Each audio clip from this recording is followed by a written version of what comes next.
Hi, I'm Fire Engineer Josh Padron with the San Jose Fire Department, and welcome to another episode of Junior Firefighter Safety.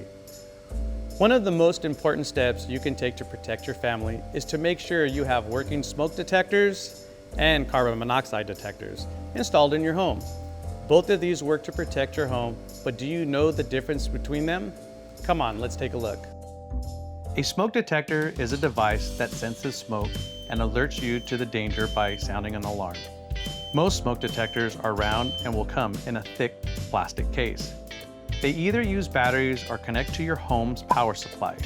Smoke detectors can be interlinked, so if one unit detects smoke, all the alarms go off at the same time, even if the power goes out in your home. A carbon monoxide detector, on the other hand, may look the same, but it has a different job. It sounds an alarm when it detects carbon monoxide gas.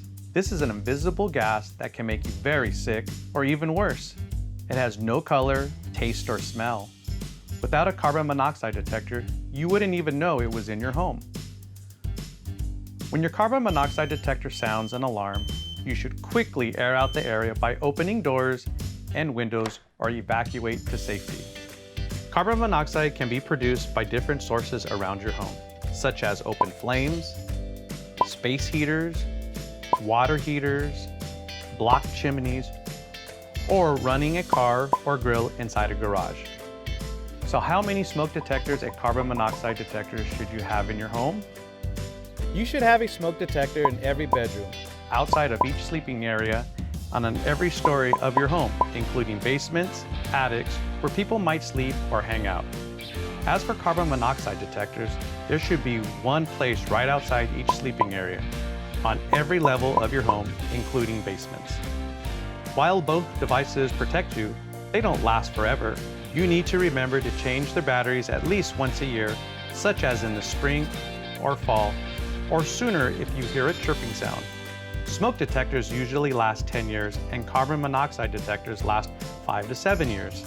To make sure your devices work properly, they should be tested once a month and every time you change the batteries. To test a device, press and hold the test button until you hear a chirp. If there's no chirp sound or the sound is quiet, replace your batteries.